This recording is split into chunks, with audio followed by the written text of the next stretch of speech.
So you've thought of a great idea. You sat down and you outlined your video and spent a lot of time planning it. And by the time you actually sit down and you record your video, you've spent a day, sometimes even more than a day, doing all of that and not even just editing the video. So does that sound familiar?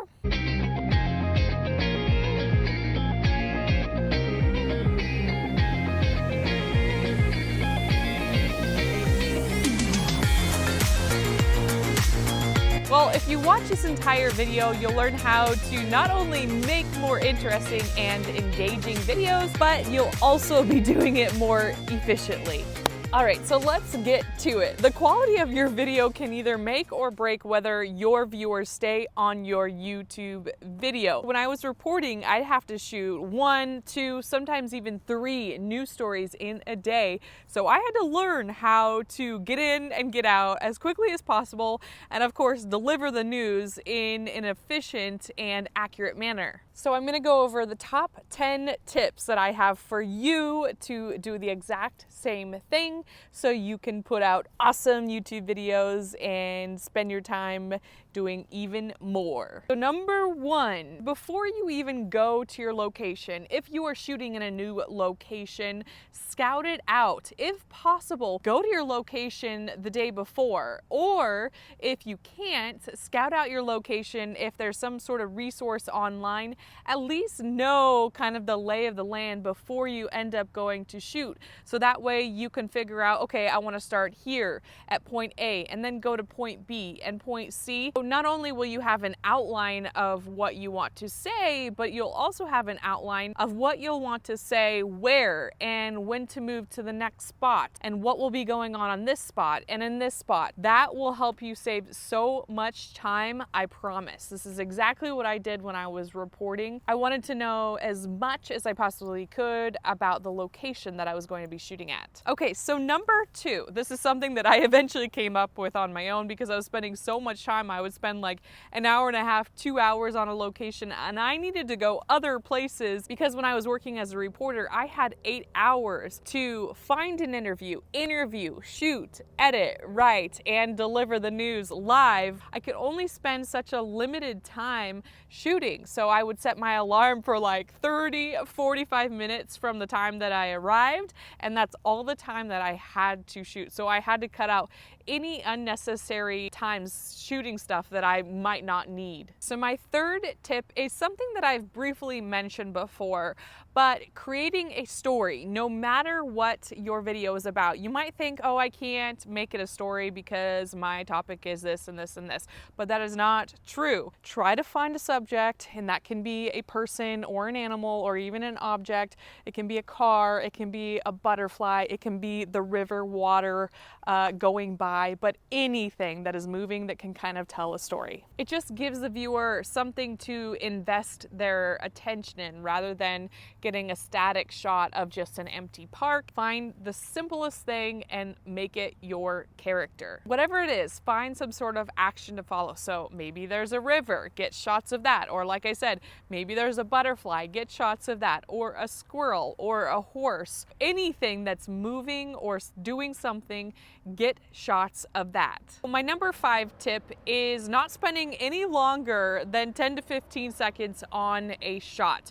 Now, there are exceptions to this. If there's a lot of action going on in one shot, yeah, you could spend more than 15 seconds on one shot. But if it's just a static shot, I would keep it moving every 10 to 15 seconds. When I was working in the news, I actually changed my shot about every 5 seconds. So I would get 10 to 15 seconds of B-roll, but that would just give me that extra padding to use probably only 5 seconds of that actual video in my story. So you've probably noticed in my videos I do a lot of sequences, especially in the beginning. All right, there was an extremely aggressive lawnmower over there that I had to get away from. I'm gonna turn the camera around and give you a look-see here and an example. Say you need 10 shots, get a wide, a medium, and a close-up of each shot, and then that gives you 30 shots. Okay, so I have to mention this one. If I didn't mention this one, it wouldn't be a video about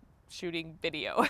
Okay, so use the rule of thirds. And if you haven't heard of the rule of thirds, it's one of the most basic rules within shooting video. So if you divide your screen into thirds, you have lines running horizontally and vertically. So for the most part, there are exceptions, but you want to put your subject's eyes on that top line, and you want to give them some headroom. So make sure to give a little bit of headroom, or else it looks kind of weird when your subject is cut off at their forehead or at their nose or something. It just looks odd. So make sure you do allow a little bit of headroom and put their eyes on that top line. So with YouTube, it's a little bit different because a lot of times you're in the middle of the screen talking to your camera. Especially if you're interviewing them, you want them to look more toward that way. So there is space and there is room between where they're looking and the rest of the screen. It's going to look really odd if they are looking this way and all the space is behind their head. It's just kind of like disturbing in some way. So remember that when you are interviewing someone especially. Also, another thing to remember is where you are framing people. So you're going to want to frame them where it's flattering. So their waist is a good spot, or a full body shot. You don't want to cut them off like at their hips, or even worse, their knees, or just like right here. Another exception is if you are getting an extreme close-up of someone's face. That way it provokes some sort of emotion. So number 9, put the light toward your face or your subject's face. This is one of the most important tips that I do have. Do not, I repeat, do not go like this. Do not face yourself so the sun is hitting the back of your head, because look at my face. Now there's a huge shadow on it and it is just not as flattering. So you're gonna wanna face the sun toward your face so you get that great light. That is the number 1 tip of shooting outside, is making sure that you have the best light coming toward your face. It's gonna be a lot easier in the morning or in the evening when the sunlight is coming straight from the side. That way you can kind of face the sun right directly in your face. Yes, it's gonna be bright if you're out there, but trust me, it looks good.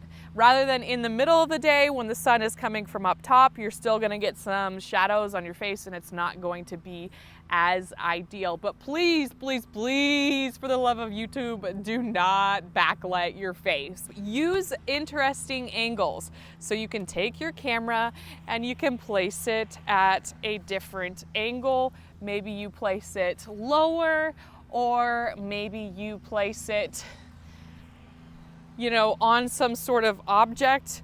Right now I am placing this camera on a barbecue grill, but you would never know that. Another thing you can do to make your videos more interesting is place some sort of subject in the foreground. So the foreground is the space in front of me, and that just makes things a little more interesting rather than you always hear about the background. But to give it just a little bit more interest, whatever it might be, you can place something right there so it gives it just a little bit of that interest and intrigue. All right, so I hope you enjoyed this video. If you are truly committed to starting an online business and creating a passive income, please check out the link below. Check out Project 24. We have a full 60-step course for YouTube. Plus we have a course for blogging, as well as podcasts, weekly podcasts, and we have a community of like-minded people. Trust me, it is worth it if you do want to embark and invest in an online business.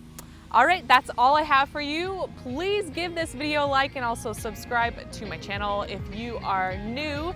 And until the next video, I'll see you later.